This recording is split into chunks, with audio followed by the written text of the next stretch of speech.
Today is Australia Day, and it really made me reflect. What does it mean to be Australian? Is it being born in Australia? What if your parents are migrants? What if you've got a citizenship, but are you still considered Australian? And actually, what inspired this post today was just some various experiences, personal experiences I've had. And I thought I'll share this with you just around this conversation of what is Australia Day really about? And especially one for the First People Nation of this country, the Aboriginal people, for the, let me call them the white Australians, and for the migrants. And is there a bucket where we all meet? Or is there just a bucket for some and not others? When I was in university, I studied electrical power engineering. Yay! Back then, there were very few women. I was the only Black woman, the whole Black in a 400 people like Chad. I would always be the only one.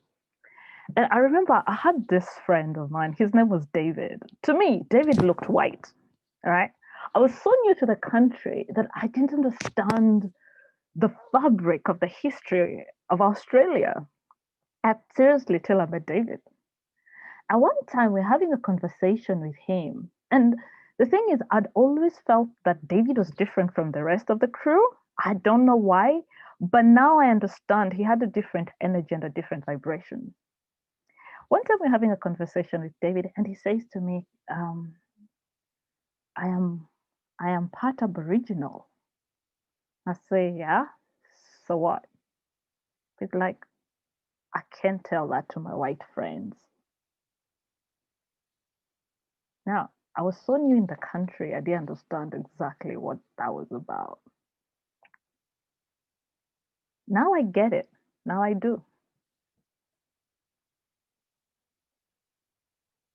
It's whatever David's experience had been through his childhood, through school, by the time he was in university, he realized it's better never to tell his white friends he was Aboriginal or he had Aboriginal blood in him. Because maybe in the past, he had been treated differently. So I want to pose that question to you. Would you treat your friend any different if you realized they were part Aboriginal? Or do you have a friend who's had to hide that all their lives? You know, it's a bit like the way gay people have to hide in the closet because they don't know how people will react. And in the past, they may have been ostracized, even beaten up. Or do you have to come out and just be proud of your heritage? Because I think the magnificence of Australia was really built by the Aborigines. Hmm. I got my citizenship on Australia Day. I think that was in 2010, almost 11 years ago. And it was a proud day for me because I knew the opportunities and this land and everything that it represents. However, I didn't know the pain Australia Day represents for the Indigenous people. Today, for them, is a day of sorrow. To them, is a day of pain, and it brings a lot of unwanted memories for them. However, anyway, what I wanted to say about this is I cannot tell you how many times, whenever people ask me, especially strangers, about my citizenship, you know, I mean, I'm proud of my African inheritance and heritage. And people will say things like, oh, how did you come to Australia? Did you marry a white man? Oh, wow, charming. And you say you are educated, right? It's like the assumption that for me as a Black woman, the only way I could have got into this country was to marry a white man. And yes, I did marry a white man, but that was after my citizenship. He found me with the papers. Um, but no, really, people, there's cognitive dissonance when people hear the truth. So you just let them believe what they want to believe. So does that make me Australian or doesn't? Because I'm seriously, really, I'm not sure anymore. And who is Australian? What does it mean to be Australian? I have a friend who is Greek origin, and he was telling me stories about growing up in a small country town. I remember one time we're sharing experiences, and he says to me, he says he had a difficult time growing up. He's like, in school, I was bullied, and the kids will call me a wog. I don't know what the word means, but I could understand it was to degrade him and rob him of his dignity. He was considered Greek, and back then, the Greek and the Italians were the blacks of Australia. I mean, that's before the black African people started coming to Africa. I think we're the last ones, one of the last ones. There are a few on the first fleet, but that's been erased in history. So we won't go. I'm talking of through migration because Africans can't come to Australia on a boat. It's a bit too far. Um, yeah, but well, I mean legally, whether as refugees or whether skilled migrants, because we all put in the same bucket as refugees. Um, so it really just depends. Um, and I remember another story of another guy. He grew up in the really outskirts of Melbourne, and he's saying, you know what? I'm not realizing how racist the community I grew up in was, and and he was a white Australian man. And what had happened in the 70s, there was an Italian shop that was selling pizza in his neighborhood, and there was already a pact. If you go buy pizza from that Italian shop, this is against whiteness, right?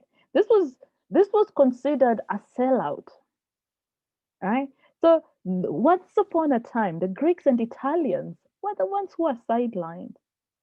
No, but what what's bringing me to the next point is it's easy when somebody looks like, dark skinned, different, everything looks different. It's easy to discriminate that because that's different. I can see that with my eyes. But to me, I can't tell the difference between sometimes like the second, third generation, I can't tell the difference from different European countries. For me, they all look similar, right? And I came to learn this after I'd taken a taxi. I think it was, and the taxi driver was Polish. And he'd been in the country like 40 years, and his children were born here.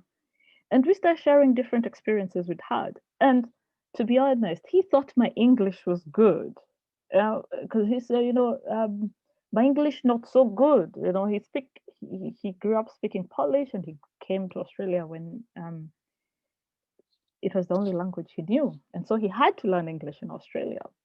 And he shared with me the pain of being discriminated in the workplace. Because it was like, oh, they thought of me as different. To me, I'm like, you look white, you look the same to me.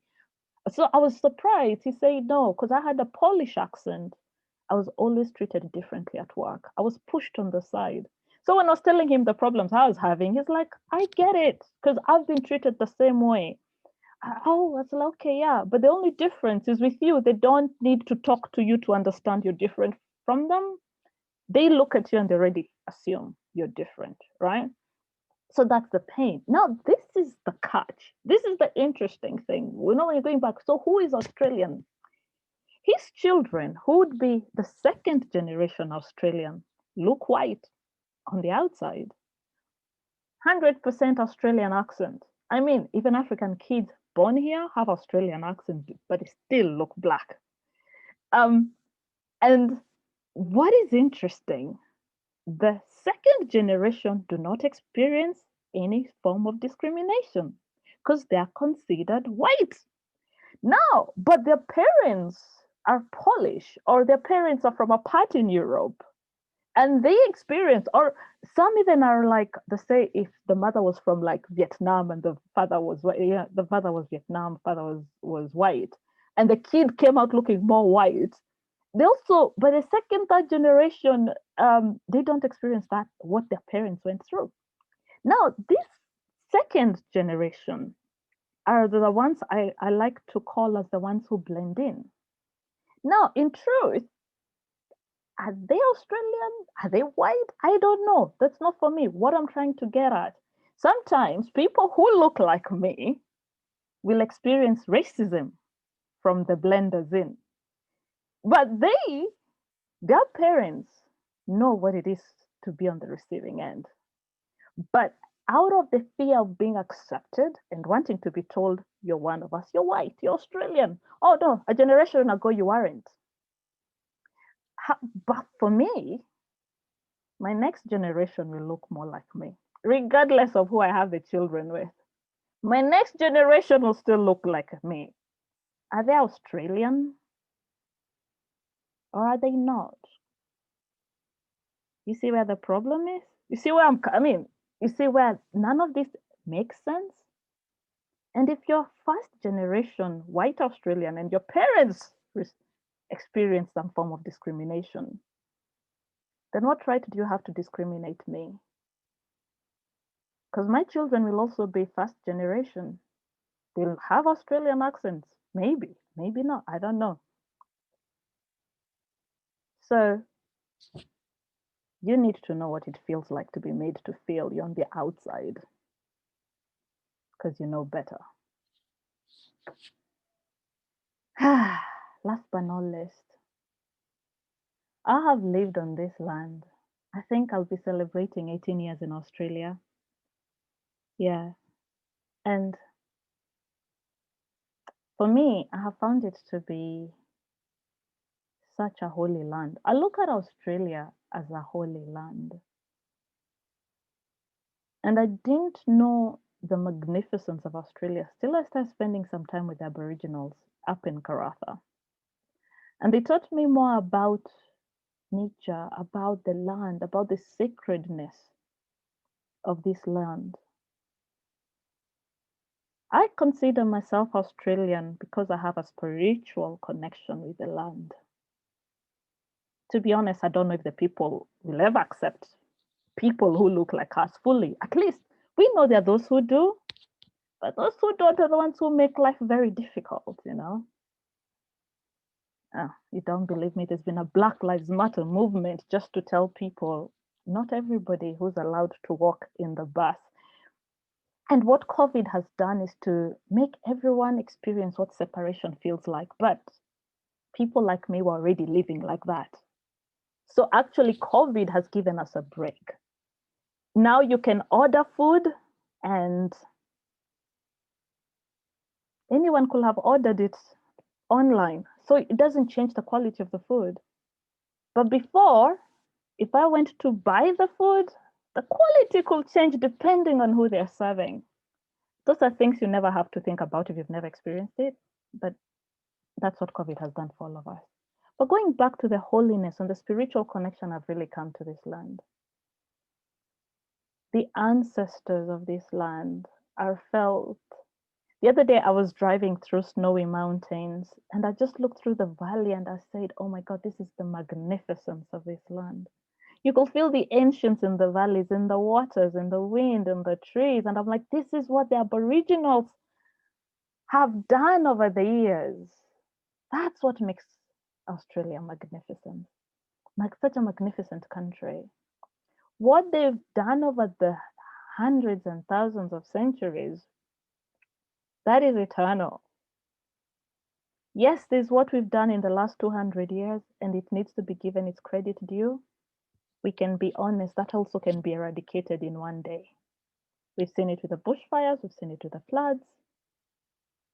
We just forgot to say thank you because you had made this land with the sacredness of the song lines, with the stories of the rainbow serpent, the kookaburras, the kangaroos, the koalas, all of them. It's because of all that that we're able to come here and build upon it. So thank you to the First People nations of this world. especially of Australia. And that's my message for Australia Day. Because until we acknowledge that the healing that's required will not start. However, there's a new wave of consciousness on this planet. It can be felt in the air now. People want healing. People want unity. People want to contribute. The migrants want to contribute because they love this land as well. So thank you to the Aboriginal people for holding this land together to invite us all here. I'm Kigini and a speaker on multicultural affairs.